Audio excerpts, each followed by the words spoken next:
Hello बच्चों, स्वागत है आप सभी का इस चैनल पे। तो देखिए, हम इससे पहले वाले लेक्चर में हम क्या क्या पढ़े थे, एक बार हम इसको देख लेते हैं। ठीक है, तो हमारा क्लास 9 का चैप्टर चल रहा है। ठीक है, और अध्याय नंबर 1 चल रहा है। और उस चैप्टर का नाम क्या है? हमारे आसपास के पदार्थ, यानी मैटर इन आवर सराउंडिंग। ये चीज़ें हम लोग पढ़ रहे हैं। ठीक है, तो हम लोग क्या क्या पढ़ चुके हैं? हम लोग यहाँ तक पढ़े थे। ठीक है, ये पदार्थ के कणों के अभिलाक्षणिक गुण, ये सारे हो चुका है। ठीक है, ये भी पढ़े थे कि पदार्थ के कण निरंतर गतिशील होते हैं। ठीक, और हम लोग पढ़ने वाले थे ये चीज़, पदार्थ के कण एक दूसरे को आकर्षित करते हैं। ठीक है, तो इसके पहले वाला जो हम लोग लेक्चर पढ़े थे, ठीक है, तो उसको आप देख लीजिएगा और उसके बाद इसको देखिएगा। ठीक है, तो चलिए स्टार्ट करते हैं। हम आज पढ़ेंगे पदार्थ के कण एक दूसरे को आकर्षित करते हैं। ठीक है, तो सबसे पहले देखिए, यहाँ पे ये आकर्षित लिखा हुआ है ना, ये आकर्षित। आकर्षित का मतलब एक दूसरे को पास पास लाना। ठीक है, और प्रतिकर्षित मतलब समझ रहे हैं? प्रतिकर्षित मतलब होता है एक दूसरे से दूर हटना। ठीक, तो देखिए हम यहाँ पे स्टार्ट करते हैं क्रियाकलाप से। ठीक है, तो क्रियाकलाप से स्टार्ट करते हैं। तो यहाँ पे लिखा गया है कि इस खेल को एक मैदान में खेलें, यानी कि जो यहाँ पे क्रियाकलाप दिया गया है, यहाँ पे एक खेल के रूप में मतलब बताया जाएगा। ठीक है, तो इस खेल को किस में खेलना है? एक मैदान में खेलना है। ठीक है, आगे बताए गए ढंग से 4 समूह बनाकर मानव श्रृंखला बनाएं। ठीक है, इस तरीके का, ठीक है, मानव एक श्रृंखला बनाना है। ठीक है, उसके बाद पहला समूह ईर्द मिस्मी नर्तकों की तरह एक दूसरे को पीछे से कसकर पकड़ लें, यानी यहाँ पे देखिए एक दूसरे को ये पीछे से पकड़े हुए हैं। ठीक है, एक दूसरे को ये क्या है? पीछे से पकड़े हुए हैं। ठीक, उसके बाद देखिए दूसरा समूह एक दूसरे का हाथ पकड़कर मानव श्रृंखला बना लें। ठीक है, उसके बाद तीसरा समूह केवल उंगली के सिरे से छूकर एक श्रृंखला बना लें। ऐसे ही बनाना है। ठीक है, अब चौथा समूह उपरोक्त वाली तीनों मानव श्रृंखला को तोड़कर छोटे समूह में बांटने का प्रयास करें। अब यहाँ पे देखिए किस समूह को तोड़ना आसान था और क्यों। ठीक है, इसके बारे में हम यहाँ पे देखेंगे। यदि हम प्रत्येक विद्यार्थी को पदार्थ का एक कण माने, अभी देखो यहाँ पे ये विद्यार्थी हैं। ठीक है, इनको हम प्रत्येक विद्यार्थी को क्या माने? एक पदार्थ का कण मानते हैं। ठीक है, उसके बाद यहाँ पे है, तो किस समूह में कणों ने एक दूसरे को सबसे अधिक बल से पकड़ा था। ठीक, तो यहाँ पे देखिए, यहाँ पे मान लीजिए हम एक समझा रहे हैं। देखिए यहाँ पे ये जो है, ये जो दोनों और ये दोनों, ठीक है, एक दूसरे को सबसे तेजी से पकड़े हुए हैं। ठीक है, और यहाँ पे हम एक व्यक्ति को खड़ा कर देते हैं। ठीक है, खड़ा कर देते हैं और यहाँ पे हम केवल उंगली से पकड़वा देते हैं उस व्यक्ति से। ठीक है, अगर हम इसको खींचेंगे तो सबसे जल्दी कौन टूट जाएगा? ये टूट जाएगा, क्योंकि बहुत हल्का पकड़ा हुआ है। ठीक है, और ये एक दूसरे से बहुत अच्छे तरीके से जुड़े हुए हैं। ठीक है, तो ये सबसे ज़्यादा मतलब तरीके से मतलब एक मतलब ज़्यादा तरीके से जुटे होंगे। ठीक है, एक दूसरे से। ठीक है, चलिए आगे देखते हैं। यहाँ पे क्रियाकलाप 1.7, एक लोहे की कील, एक चाक का टुकड़ा और एक रबड़ बैंड लें। एक हमें क्या लेना है? लोहे की कील लेनी है, समझ रहे हैं, और एक चाक का टुकड़ा लेना है और एक रबड़ बैंड लें। इन इन पर हथौड़ा मारकर, काट कर या खींच कर उसे भंगुर करने का प्रयास करें। ठीक है, तो आप इनमें क्या देखेंगे? आप खुद ही बताइए कि अगर आप लोहे पे हथौड़ा मारेंगे, ठीक है, या काटेंगे उसको या खींचेंगे, तो कितना ताकत लग सकता है। लेकिन वहीं अगर अगर हम एक ले लेते हैं, चाक ले लेते हैं। ठीक है, चाक, उसको अगर हम मारेंगे, तोड़ेंगे तो मतलब आसानी से टूट जाएगा। ठीक है, यहाँ पे देखिए इन तीनों में से किसके कण अधिक बल से एक दूसरे से जुड़े हैं। तो यहाँ पे साफ ही पता चल रहा है कि लोहे के जो कण हैं वो एक दूसरे से अधिक बल से जुड़े हैं। ठीक है, क्रियाकलाप 1.8 में देखिए, यहाँ पे एक थाली में जल लेकर उसे उंगली से काटने का प्रयास करें। अब देखिए एक थाली में जल लेकर उसे उंगली से काटने का प्रयास करें, क्या जल की सतह कटती है? जल की सतह न कटने का क्या कारण है? ठीक है, तो यहाँ पे हम देखते हैं। देखिए उपरोक्त तीनों क्रियाकलाप सुझाते हैं कि, यानी इन तीनों क्रियाकलाप, देखिए पहला क्रियाकलाप ये था। ठीक है, ये वाला। ठीक है, पहला क्रियाकलाप ये, दूसरा दूसरा हमने क्या देखा? ये, और तीसरा हमें ये देखा। ठीक है, तो यहाँ पे बोला गया है कि उपरोक्त तीनों क्रियाकलाप सुझाते हैं कि पदार्थ के कणों के बीच एक बल कार्य करता है। ठीक है, हमें इस क्रिया से क्या पता चलता है कि जो पदार्थ के कण होते हैं उनके बीच में एक बल कार्य करता है। ठीक है, एक फोर्स कार्य करता है। ठीक है, यह बल कणों को एक साथ रखता है। इस आकर्षण बल का सामर्थ्य प्रत्येक पदार्थ में अलग अलग होता है। यानी कि यहाँ पे ये समझ में आ रहा है कि हर एक पदार्थ में, यानी हर एक अलग अलग पदार्थ में जो आकर्षण बल होते हैं वो अलग अलग होते हैं। ठीक है, अब देखिए यहाँ पे प्रश्न में दिया गया है कि आप कीजिएगा खुद से।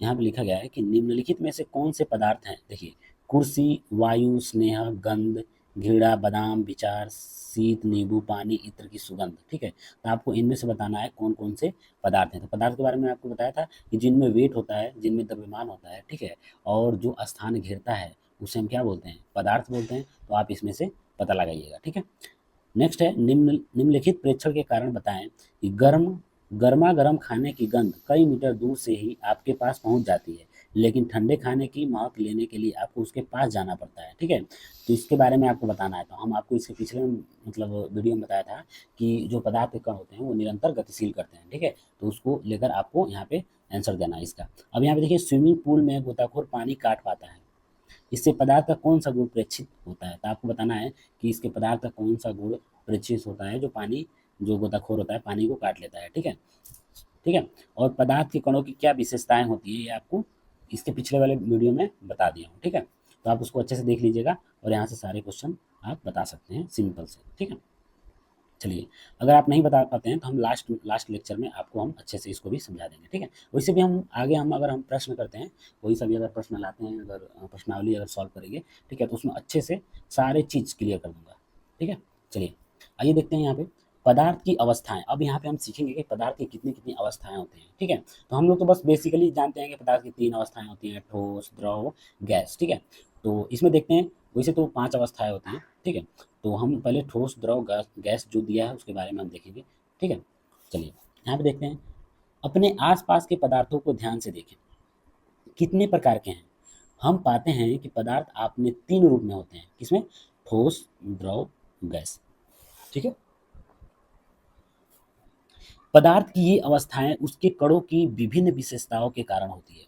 यानी कि जो ठोस है, द्रव है, गैस है, ये जो 3 अवस्थाएं हैं, उसके जो कण होते हैं, पदार्थ के जो कण होते हैं, उन उनमें कुछ ना कुछ तो विशेषताएं पाई जा रही है ना, अलग अलग विशेषताएं पाई जा रही है, जिसके कारण ये पदार्थ के 3 अवस्थाएं हमें दिखाई देती हैं, ठोस, द्रव और गैस। ठीक है, हम अब हम पदार्थ की तीनों अवस्थाओं के गुणों का विस्तार से अध्ययन करेंगे। यानी कि इन तीनों अवस्थाओं को हम क्या करेंगे, अच्छे से अध्ययन करना, यहाँ पे मतलब अध्ययन करेंगे। ठीक है, चलिए आगे देखते हैं, ठोस अवस्था। पहले हम देखेंगे ठोस अवस्था। तो ठोस अवस्था से क्या आपको समझ में आता है कि जो पदार्थ के जो मूल कण होते हैं ना, बहुत पास पास होते हैं। ठीक है, तो कोई भी पदार्थ हमें ठोस अवस्था में दिखाई देता है। ठीक है, समझ में आ गया।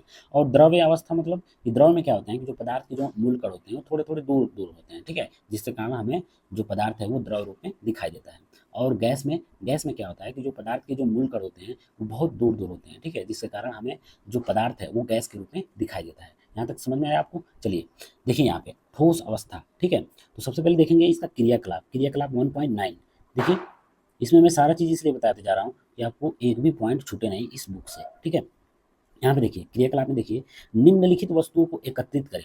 हमें इन वस्तुओं को बताया गया है कि कौन कौन सी वस्तुओं को एकत्रित करना है, इकट्ठा करना है एक पास। ठीक है, सबसे पहले पेन लेते हैं, किताब लेते हैं, सुई और लकड़ी की छड़ लेते हैं। ठीक है, आप 3 वस्तुएं पता है कौन कौन सी लेंगे, पेन लेंगे, एक किताब लेंगे, एक सुई लेंगे और लकड़ी की छड़ लेंगे। 1 2 3 4 हो गए। ठीक है, यानी कि इन वस्तुओं को हम क्या करेंगे, एक जगह एकत्रित कर लेंगे। ठीक है, इन वस्तुओं के चारों ओर इन वस्तुओं के चारों ओर पेंसिल घुमाकर इनके आकार का रेखा चित्र बनाएं। ठीक है, यानी जो वस्तुएं आपने लाए, जैसे कि मान लीजिए आपने क्या ला दिया, आपने एक बुक ला दिया। ठीक है, और बुक ला दिया और इन बुक के चारों ओर क्या करें, पेंसिल से ऐसे घुमाकर इनके आकार को हम क्या करेंगे, ऐसे रेखा चित्र कर देंगे। ठीक है, अब यहाँ पे देखिए, क्या इन सभी का निश्चित आकार, स्पष्ट सीमाएं, स्थिर आयतन है। इन पर हथौड़ा मारने में, मारने, खींचने या गिराने से क्या होता है। ठीक है, इन सबको हम देखेंगे। ठीक है, क्या इनका एक दूसरे से विसरण संभव है, बल लगाकर इनको संपीड़ित करने का प्रयास करें। ठीक है, संपीड़ित मतलब पूरा इनको बल लगाकर, जैसे कि देखिए यहाँ पे बल लगाकर इनको मोड़ना। ठीक है, एक जगह इकट्ठा करना। ठीक है, क्या इनका संपीड़ित होता है। ठीक है, तो इन सभी को हम देखेंगे। अब मान लीजिए अगर यहाँ पे जो कण है, ठीक है, छोटे छोटे जो यहाँ पे इसके, मान लीजिए ये बुक है। ठीक है, बुक बुक के छोटे छोटे जो मॉलिक्यूल्स होंगे बहुत पास पास होंगे, बहुत पास पास होंगे, तब तो ये ठोस अवस्था में दिख रहा है। इसको और आप अगर संपीड़ित करना चाहेंगे और इसको दबाकर छोटा करना चाहेंगे तो क्या हो पाएगा, संपीड़ित हो पाएगा, नहीं ना हो पाएगा। ठीक है। लेकिन यहाँ पे हम इसके आगे ये क्या लिखा गया है इसके बारे में हम देखेंगे। देखिए, उपरोक्त सभी उदाहरण ठोस के हैं, यानी जितने भी उदाहरण थे हमें क्या थे, ठोस के थे। ठीक है। हम देख सकते हैं कि इन सभी का एक निश्चित आकार है, आकार तो है, जाहिर सी बात है, और अस्पष्ट सीमाएं हैं, इनकी सीमाएं भी हैं, तथा स्थिर आयतन यानी नगण्य संपीड़ितता होती है, यानी कि इनको संपीड़ित नहीं किया जा सकता है। ठीक है, इनको संपीड़ित हम नहीं कर सकते। ठीक है, संपीड़ित मतलब आप समझिए कि कोई सा भी एक गैस है, ठीक है, गैस सिलेंडर आप देखेंगे, एलपीजी वाले जो सिलेंडर होते हैं उसमें हम क्या कर देते हैं, गैस को संपीड़ित कर करके एक जगह इकट्ठा करके हम उसके अंदर क्या कर देते हैं, भर देते हैं, और गैस को जब खोलते हैं तो पूरा एक कमरे में भर जाता है ना, और उसी कमरे में जो भर जाता है वो फैल गया उतना बड़ा कमरे में, लेकिन उसी गैस को हम संपीड़ित करके एक छोटे से सिलेंडर में हम क्या कर देते हैं, भर देते हैं, तो गैस का तो संपीड़न नगण्य तो नहीं है, वो आसानी से क्या हो जाता है, संपीड़ित हो जाता है। ठीक है, क्योंकि इसके जो मॉलिक्यूल जो कण होते हैं वो बहुत दूर दूर होते हैं। ठीक है, लेकिन ठोस में क्या होता है, ठोस में जो संपीड़ित होती है वो नगण्य के बराबर होती है, वो यानी कि उसको संपीड़ित नहीं किया जा सकता।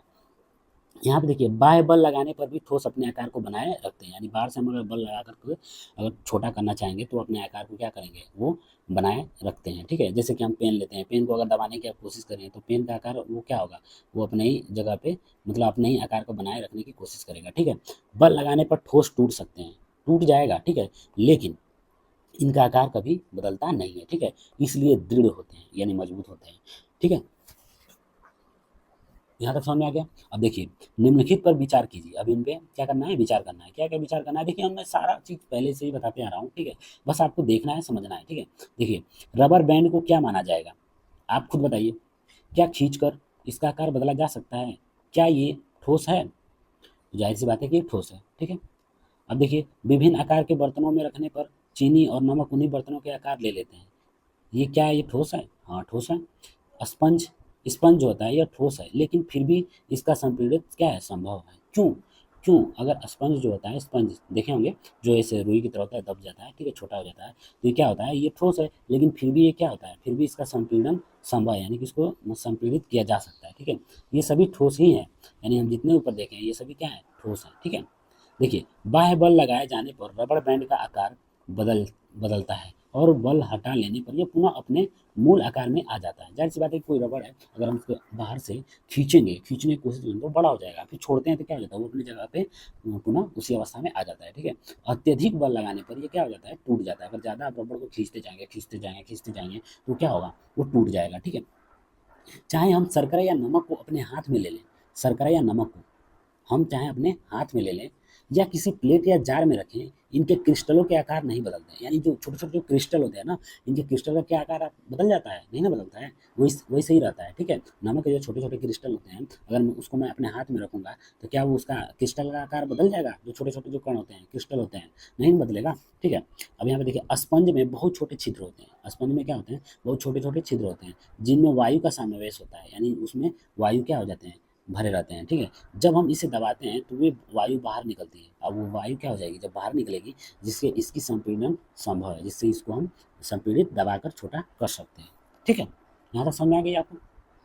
चलिए, अब देखते हैं द्रव्य अवस्था। ठीक है, तो देखिए वीडियो बहुत लंबी हो जाएगी। ठीक है, तो हम नेक्स्ट वीडियो में हम पढ़ेंगे द्रव्य अवस्था के बारे में। आप ठोस अवस्था समझ गए, ठीक है, यानी ठोस अवस्था के बारे में इतना आपने देख लिया कि क्रियाकलाप सहित आपने देखा है। ठीक है, और नेक्स्ट वीडियो में हम पढ़ेंगे द्रव्य यानी द्रव्य अवस्था, उसके बाद हम पढ़ेंगे गैस अवस्था। ठीक है, और क्रियाकलाप के साथ ही पढ़ते जाएंगे। ठीक है, और उसके बाद हम नेक्स्ट ऐसे पढ़ते चलेंगे। ठीक है, और आगे चल के हम प्रश्न को सॉल्व करना सीखेंगे। ठीक है, जितने भी प्रश्न होंगे सारे प्रश्नों को मैं सॉल्व करके आप सभी को बताऊंगा कैसे सॉल्व करते हैं और कैसे ये होता है। ठीक है, तो चलिए, वीडियो देखने के लिए धन्यवाद। अगर वीडियो आपको अच्छी लग रही है तो वीडियो को लाइक करिए और कमेंट जरूर करिएगा। अगर मुझसे अगर पढ़ाने में कोई दिक्कत हो रही हो या कोई मिस्टेक हो रहा हो, ठीक है, या बोलने में मैं धीरे बोल रहा हूँ, ठीक है, तो आप ज़रूर बताइएगा। आप कमेंट करेंगे तभी तो मैं अपने आप को यानी कि सुधार करूँगा, अच्छे से मतलब समझाने की कोशिश करूँगा। ठीक है, तो आप ज़रूर कमेंट करिएगा। ठीक है, धन्यवाद।